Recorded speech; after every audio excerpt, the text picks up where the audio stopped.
Hello,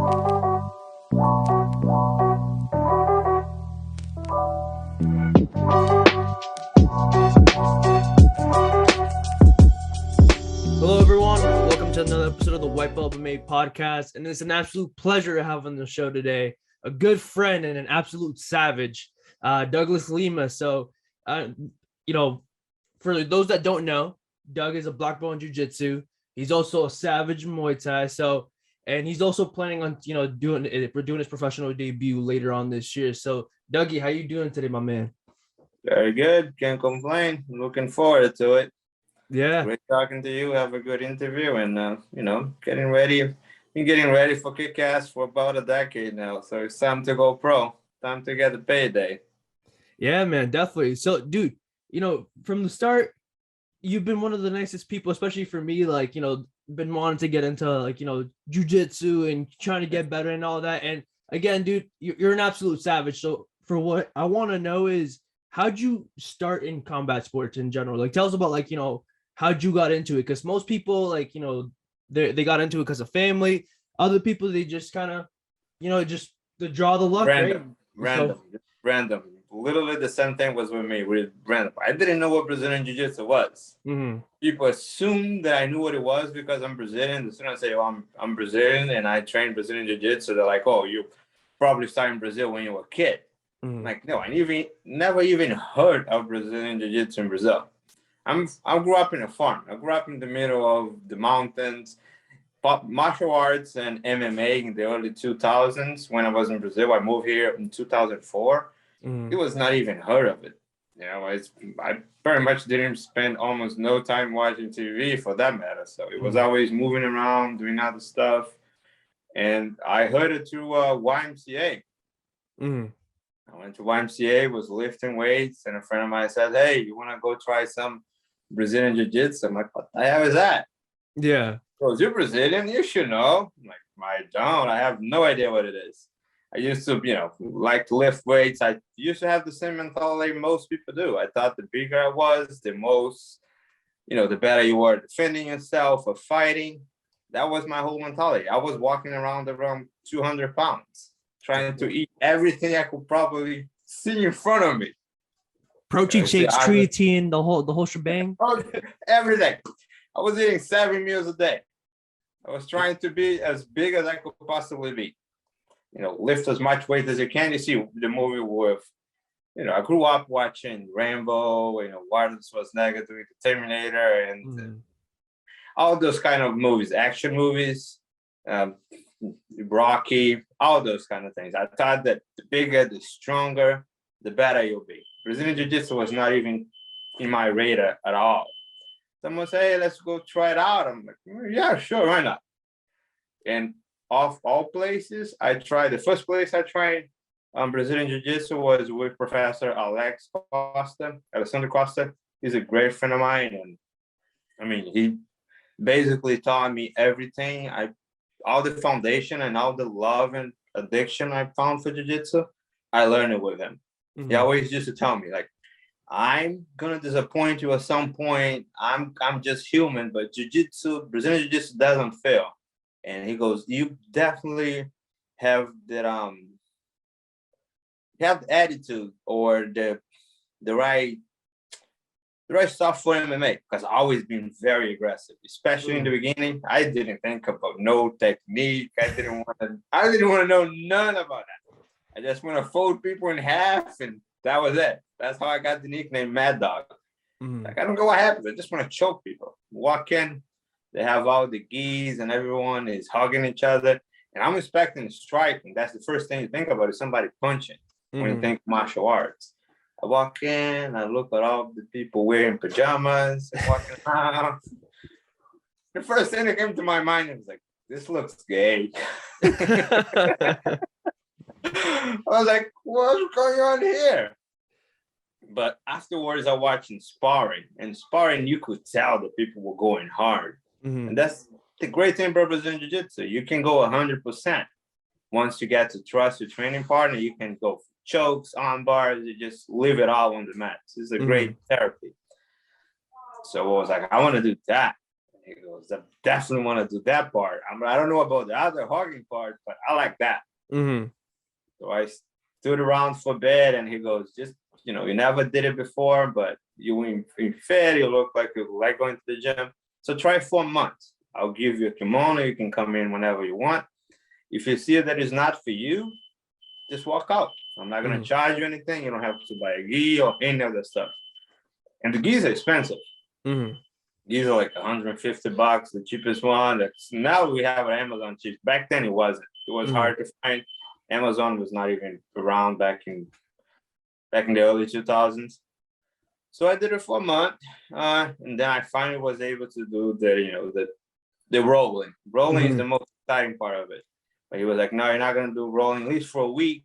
I stood around for a week and went with this little purple belt. He goes, "You're gonna go with him."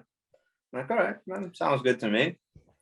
Look, saw the little guy and was like, my whole plan was I'm gonna crush him. Crush him, get this over with. This is it. This is what I'm here for. He goes, "Go easy on him." I'm like, "Oh, I will." He goes, "I wasn't talking to you." What the fuck? I was like, "Wait, what?"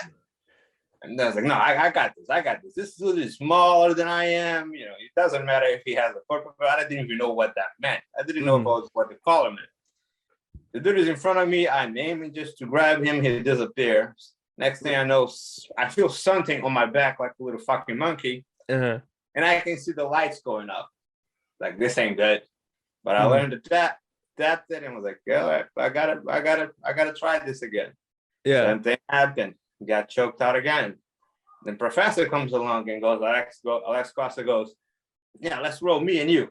I look at him. I knew that he was a black belt, but he had knee surgery and all kinds of different problems, as you know, some old school guys have in his career. I'm like, "Nah, I can take this dude. It doesn't matter if he's a black belt or not. He can't move his hips that well." That's was my mentality going in. He's just tossed me around, dude, and had his way. But he was encouraging me the whole way. "Oh, that was close. That was close." In my head, I was not even. I didn't even know what I was doing. Yeah. He pulled me to the side and he goes, "You got the good stuff for this. I can tell. Just stay in." Next thing you know, that's all I thought about. That's all. The only place I want to be. You know, while working, I was thinking about it. Before working, I was thinking about it. I was sleeping, thinking about it. And then after that, it became part of my life. It is part of my life until this day, and it'll be until I die. See, and I do have to ask you this, right? Especially like at the very start, right? Because like, you know, now I see your game, mount triangles everywhere, all this fancy stuff. But for you, right, like first couple months of you rolling and everything like that, what was your move of choice? You know what I mean? Like, what was the thing that you're like, okay, I'm walking into class today, and then this is what I'm gonna be trying to go for today? Guillotines. Guillotines? Guillotines. The first thing that is right in front of you is the neck. I didn't know how bad or how good it was, that I knew that if I could get to someone's neck, at least I could get them to panic a little bit, especially since I was a bit bigger back then. I can use my weight a lot more. So, you know, I'm freaking walking around at 150 now. When you're walking around 200 pounds, you have more weight to bounce around. That was the move. That was the thing I went for. But the thing is, with higher belts, they will use that move on me. It'll be ironic. I will try to guillotine them. They will turn around and like, "Oh, now I'm going to guillotine you to show you how it is." Yeah. I remember there's a specific dude. I forgot his name, but he was in there for about 6 months or so. He was traveling somewhere, very competitive, from Gracie Barra. They have a lot of people who compete and just travels around. This dude got me guillotined for like 2 months straight. And then afterwards, you know, I asked, and he started teaching me. He goes, "One thing, I got to give it to you. You just don't give up." I'm like, "Why would I? I don't know any of this going on." And you shouldn't say it. In most places, they'll tell you to stay humble. When people would choke me and they were higher belts, I'm like, "You choked me today, but I'm just a white belt. I'm just getting started. Wait until I get to your time on the mats." And they're like, "Dude, you don't say that to higher belts." I'm like, "But everyone thinks about it. Why is nobody talking about what they're thinking?" I have no problem saying it, but it helped. I had help from a lot of people. And when you spend that much time on the mats, no matter what you do, it can be jiu-jitsu, boxing, Muay Thai. The more time you spend on the mats, the more you learn about people who are consistently in there. And the more familiar you get with them, the more they're able to show you different stuff. Mm-hmm. And that's how I got hooked up into it. And MMA was just getting huge, getting big, and now it's huge. And I was like, I want to try that, because that looks and challenge all aspect of the fighting is into MMA. Like, that looks like a puzzle. I want to try to solve it. And like for you, like, you know, as you say, like MMA was kind of getting bigger and everything like that. And like you knew you had it, like you wanted to get into the sport. Right. So like, you know, when was it that like at the point that you were like, okay, I needed to take a little bit of time and like develop my striking? Because I'm assuming that like you were doing jujitsu and like you were watching MMA at the same time, but you're like, yo, I need to add a little bit more to my game, because it's like, you know, eventually I want to get to the point that I'm in an MMA match that like I'll be able to be okay anywhere where the fight goes. So for you, when was it that you were like, okay, let's start developing the striking, let's start going to these classes, and we'll go from there? Like I said, I had a great instructor and a great friend of mine from right from the beginning. Alex Foster was a huge influence on me. That was one of the first things that he told me. Goes, knowing how energetic and how athletic, and I always like to do running and all that kind of thing. It says you definitely got to start with jiu-jitsu, because jiu-jitsu is more of a thinking and feeling than striking. Striking, you can see a kid and the kid will be striking and moving around. It feels natural. That just feels natural to you. But once you're grabbing someone and you know, doing joint manipulation, chokes, that takes a little more time and dedication. So he goes, do you jiu-jitsu first, and then you can get into striking, because that will come more natural. And if you start first with striking, it'll be harder to transition into jiu-jitsu. So I took his advice, and I don't regret it at all, because jiu-jitsu definitely makes you think and more aware of your body. And if I had striking first, I doubted they'll have dedicated as much time as I had this far for jiu-jitsu. And if you are a great striker and you don't have a good ground, that becomes harder to make it up for. I believe if it is the other way around, if you're a grappler and if you strike, you're able to fake a little more, because someone think, oh, striking, take you down. And that is more of a mind game from there. Yeah. But that's my personal perspective. Different people have different looks in it, and I understand that. But that's what I. No, yeah, and then like you were saying, like when you're like you started with jiu-jitsu, and then like your coach is telling you is like you would have an easier time to transition into striking. So tell us a little bit about like your first time into striking, right? Like the moment that you're like, okay, like I got my jiu-jitsu base going, but like let's see if what coach was saying is right. Like, would I have like an easier time transitioning? And then again, also tell us about like you said you were also 200 pounds when you started this whole journey. So like, you know, the weight was going down and all that. So how did I lost all that weight? Coffee and jiu-jitsu, man, and doing construction. I was doing construction during the day. Yeah. Mostly doing painting. Most of Brazilians, that's what they do in the local area. That's most people I know of it.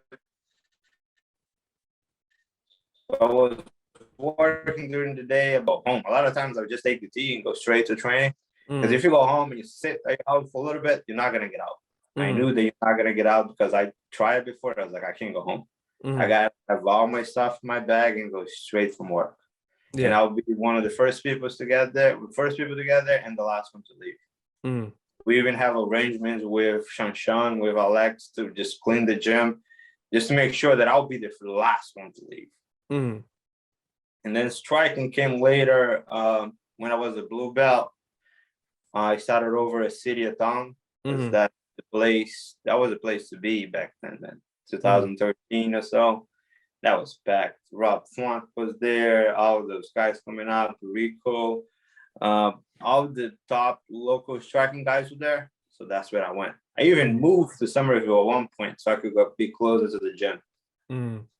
And that was it. And the weight just came off. I went back to YMCA after probably a year of training, lifting weights, and people look at me sideways. People that I knew that was trying to get into bodybuilding, because that was the thing that I was aiming to do. Yeah. they were looking at me sideways, but I was like, what the hell was wrong? Did I do something wrong? Mm. And then one guy finally walked over to me like, hey, are you sick? I'm like, sick? What do you mean? Yeah. Dude, you look skinny. No, you look skinny. I was like, what do you mean you look skinny? And then I realized, I'm like, holy shit, I have lost all this weight. I didn't even notice because you got so focused on so many techniques to learn. There's arm bars, there's triangles, there is how to hip escape, how to transition. That's a whole different world. If you talk to most people and start telling them about those moves, they'll look at you like, what's wrong with you, dude? Yeah. That doesn't sound like something that a regular person will be talking about it. But that becomes his whole universe that you get caught up in it. Same thing with striking when you get caught up in striking. But the funny part about losing the weight is a friend of mine was running the Boston Marathon. Back in the days, you could run the Boston Marathon as a Band-Aid, there'll be no problem. I did a lot of running. I always loved cardio, especially after I started training BJJ, but I didn't know what a heck of a marathon was. I didn't know how long a marathon was. Yeah. So he calls me up and he goes, hey, I'm running the Boston Marathon as a Band-Aid. You want to come along? I was like, yeah, that sounds fun. Yeah. And he goes, okay. Didn't think you'll be up for it, but he trains with me. He thought it would be a good idea just to see how far I'll go. I went into the start line and we all line up and, the official people go in and you have the specific time for the Band-Aids to go in. You start going in and so many people cheering you along, and it's a great community. People giving you water and say you're doing a great job. Even though I didn't have a number, I didn't have an official bib number or anything. I just had I didn't even have a running shoes. I had my regular running shoes on. I didn't know where marathon running shoes was. Oh God. I'm running. I was in okay shape. Yeah. I got to marathon. I got to miles like 15, 16. That's when the lactic acid really started kicking in. I put this lady next to me. I'm like, oof, great race, huh? She goes, yeah, great race. Nice and little pace. And she goes, and I go, how long more do we have to go?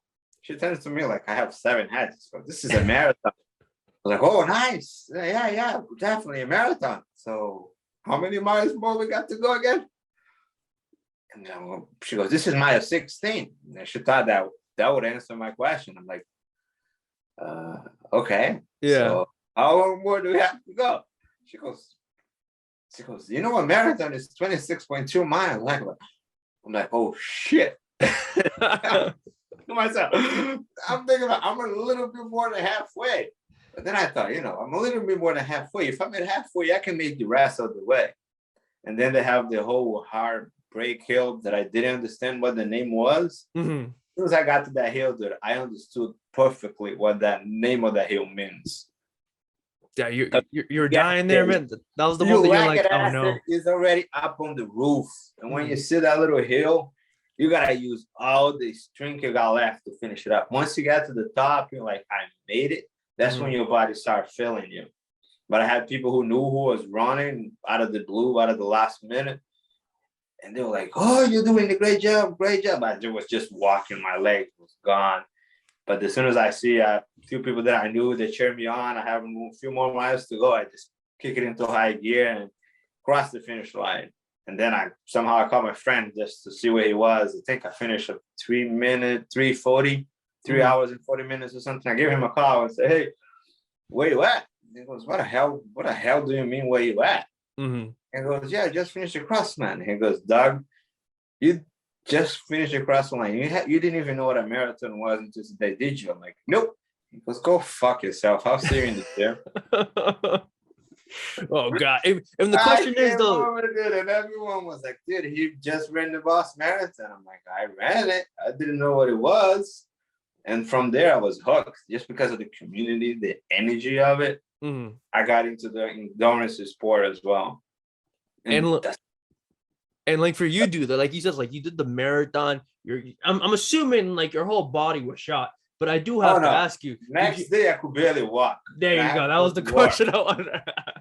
Next day, I could barely walk. But it was the same thing. Even my sister, I convinced my sister to do a run. The same thing that she said. It's just in the blood. She goes, it was the worst thing I ever done in my life. I can't wait to do it again. Mm-hmm. Running a marathon was the same stuff. Jiu-jitsu was the same stuff. It felt awful, but it felt like a challenge. It felt like something that brings you to the moment. It connects you to your body. They say that if you control your mind, you control your body. I believe the other way around is true. If you're able to control your body, you're able to control your mind as well. And that's how I got into it, and here I am looking to make some money into it. No, 100%. And then it explains why your gas tank and your cardio is like nonstop, because it's like all this running that you do in that. And so like I'm assuming the first time you got into like, the striking and like your first day, at that point it's like your cardio, like I'm assuming your cardio wasn't failing you, like a round into sparring, 2 rounds into sparring. But it was another odd experience, because you do jiu-jitsu and you're so used in the isolated striking aspect out of it. In jiu-jitsu, you can stop and think a little bit more before you move your body. In striking, you got to be able to move and think at the same time. Because even Joe Lake says, you just can't stand there and taking a picture and just looking at how good of a job I'm doing. You got to move ahead. You got to be defensively responsible the whole time. And that's another thing about jiu-jitsu striking, that it brings a whole different challenge. You become a white belt again. The old saying goes, if you get hit in the head once, you can be a black belt. You're going to be a brown belt. Twice, and goes down again. Next thing you know, you forget all about jiu-jitsu. And it has happened to me. I had a fight in Brazil, and that's exactly what happened. I got hit in the head, and I had no idea what happened after.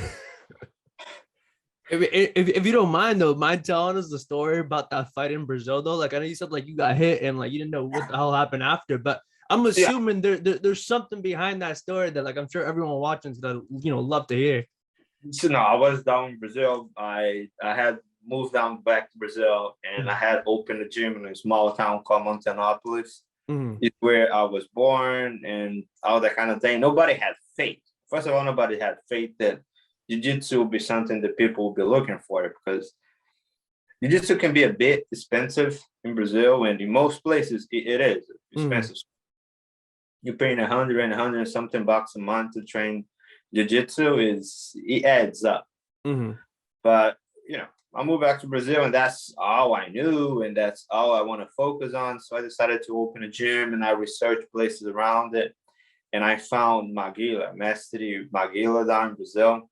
I gotta give him a shout. Gotta tag him this afterwards. He's the one who took me in, and I went into this old guy gym, and they were like, he's the best around. But I went in just to see how it goes, because a lot of people say that they're good and they're black belts and this and that, but when it gets time to rolling, you can see like this person does not love jiu-jitsu as much as I do. So that was a test for me. I have went to different gyms in Brazil when I was trying to look for something down there near my hometown, because I was a purple belt back then. I was a purple belt on the banana. I moved back to Brazil, and I decided to open something small to start coaching, and then I found Maguila. But I always been very athletic, but I was a purple competitive BJJ belt. So that's a different. It becomes a different rolling aspect once you are competing to that level. I had gone into the Pan American Games. That's another story for some different podcasts. I had just competed over in the Spartan World Championship. It was the first one. Oh man. First one they had it like a week before the Pan American Games in New York. And the Pan American Games is, they have people from everywhere, huge brackets. And when I went to a Spartan race, and you could back then, because it was the first one, you could sign up for the elite and you qualify to get money. Oh man, so like I'm assuming everyone was going 100% then, especially if money was on the line. Nobody knew about a Spartan race. I heard about Spartan race through a friend of mine. I was looking for some endurance challenge, and it goes, "Oh, this is like a military kind of thing," and they're just getting big. They were small back then. They were not even televised. They were the first time on NBC. It was the Spartan World Championship, and it was open basically to everyone. It's like, oh, if you think you can, run against the elite, just run against the elite. Like I always been the guy who's like, I'll take a challenge and see how far that goes. Yeah. So I signed up show up for that race specifically, and they were like, call it in the lead. You run it first thing in the morning, 7 a.m. So the whole obstacle course is clean and ready to go. They start calling in. I would like to call in that triathlon world champion, this guy. I like to call the European champion, this guy. And I'm like, holy shit, what the hell did I get myself into? All these elite races, I jump in right in front of it. And then we go. It's probably around, I'll say around 200 of us into the elite first wave. And I'm like, I don't know how this shit's gonna go, but hey, if I pass out, they just wake me up. There'll be people around, right? So running, and I normally when I ran on the other waves, I was all by myself because you're running like a freaking, grew up in a farm. You went to get horses and moving around, and you get used to run on trails. And Spartan race is a trail race mostly, and then they have obstacles along the way, so you got to do burpees real quick. Start running uphill, downhill. My body's fatigued, and then you get halfway toward the beast, which I was competing. The elite beast was 13 point something miles. It's a half marathon with obstacles in it. But halfway through it, they jump over and say, "Well, the last 4 digits of your bibs, you got to look into the plate, find the last 4 bib number, and according to the last 4 bibs, you gotta be able to memorize whatever's in that plate. And somebody at some point from here on are gonna jump out of the blue and ask what you should be memorizing. If you don't know, you drop it and you give them study purpose. So that means that you could be the front of the back. Somebody out of the blue and ask, what is your code? And you didn't give the right code. You could lose the lead. You could lose that guy. So you have to be like, oh shit. You're running, make sure you don't fall, make sure you don't trip, make sure you don't get a rock on your head, all that kind of shit meanwhile you're still trying to remember what your numbers were. Yikes, man. Then you're heading upside down, you're going over the fire stuff, you're going over the walls. It was fun as heck, but it took a big toll on my body, a lot bigger than I thought it would be. When I got to compete on New York, all I could do was guillotine because my legs were gone. Yeah. So I ended up going to the semifinals doing guillotines. Got this dude who was extremely smart about the guillotines, and he got points on it. Every time I went to his head, he went to the opposite side, put his shoulders on, got his point, and would come right back up. I was like, this son of a bitch. But God. I kept on trying, and I ended up getting 3rd place. But dude, I was so disappointed I got 3rd place. I was like, you did great. First major competition on the Pan American no games gi, no gi, and you'll be able to get 3rd place. I was like, why the hell did I get 1st place? That's how you grew up in the 90s. The first time I ever compete, I got 2nd place. I went home. The first thing my father asked was, he didn't say, hey, congratulations. I'm like, hey, first time competing. They say this is a great achievement. I got 2nd place. He goes, who the hell got 1st place? Is he better than you? That's was the first thing that came out of his mouth. So you're always aiming for that 1st place. You're always aiming to be competitive. Otherwise, it doesn't count. It's like that like famous Ricky Bobby line, right? That like from the Talladega Nights. That's just like, if you ain't first, you're last, everything. So it's kind of like for you, like I'm assuming the moment that your dad said that, like it just kind of added fuel to the fire of just how obsessive you became with the sport.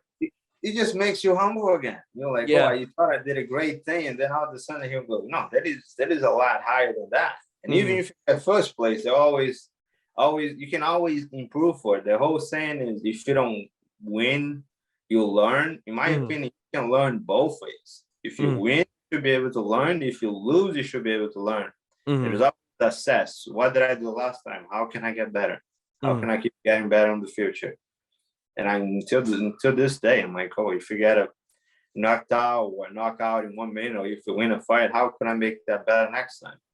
There's always room for improvement. That's the great thing about martial arts. No, yeah, definitely, man. And then like I do have to ask you, right? Because it's like, you know, Yeah. the obsessive nature that you have is also the obsessive nature that someone else that we both know has, and is the famous boxing coach Joe Lake. So I want, you know, I want you to tell us a little bit how you and Joe got linked up, and I also have to mention the legend Bob Judge too. So, you know, two great guys, but you know, two great guys that like are obsessive about, you know, the sport of combat sports, boxing, jiu-jitsu, whatever it is. So for you, like, how'd you link up with him? Because again, it's like he's another person like you that's has the obsessive mindset of like, you know, trying to get better in their sport. Oh yeah, no, Joe Lake to this day is a savage, dude. He's always training, he's always looking to gather hard work in. Like it's like the famous goes, in hard work with trust, you got to get results. The results is what counts in the end of it. That's my personal look at it. If you're getting results on it, that's what people are gonna look at it. That's what you should aim to see what's going on. And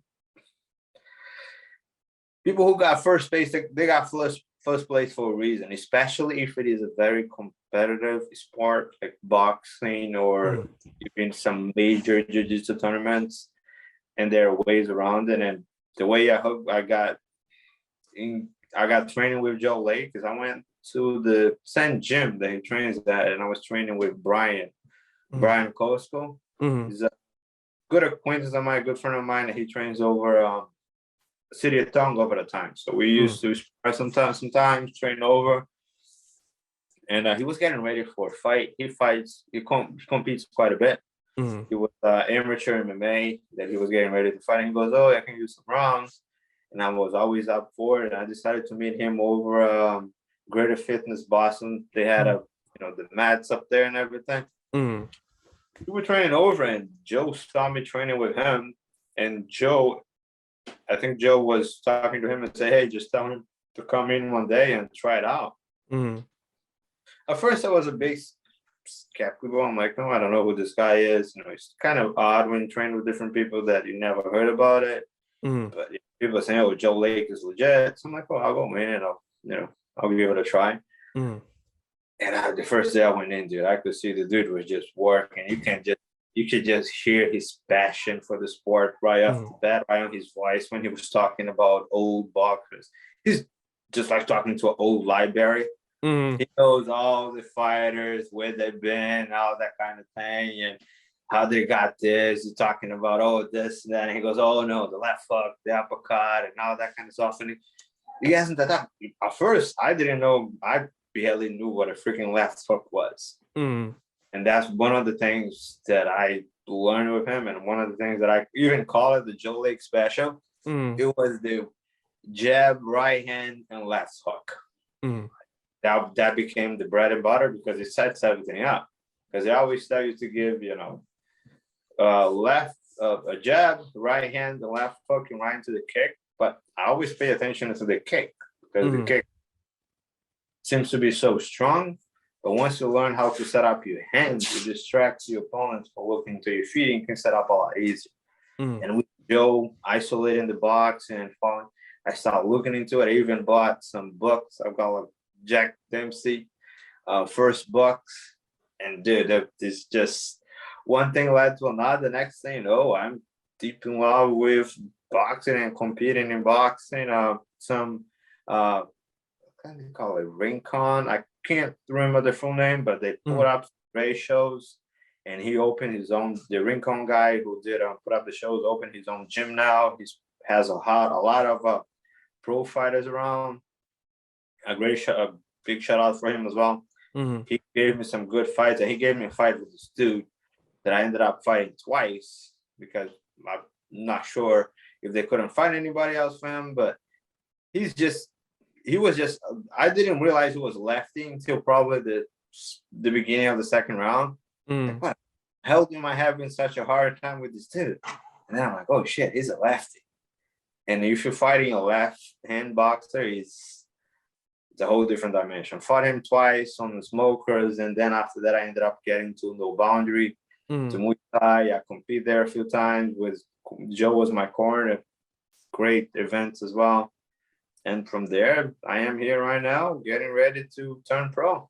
Yeah, and then you mentioned it, right? Like you had a fight at No Boundary and all that, but then you also have another Muay Thai fight coming up and January 22nd in Melrose, Massachusetts, or no boundaries. So tell us a little bit about that. Tell us how that came about, and yeah, man, and just tell us how training's going, because I'm just, I'm assuming like you're just everywhere right now, getting ready for the 22nd. Oh yeah, getting Yeah. ready for the 22nd. My last amateur Muay Thai dance, and after that is into the pros. And I got into that because I was living in Stoneham, a few blocks away. Heard about them.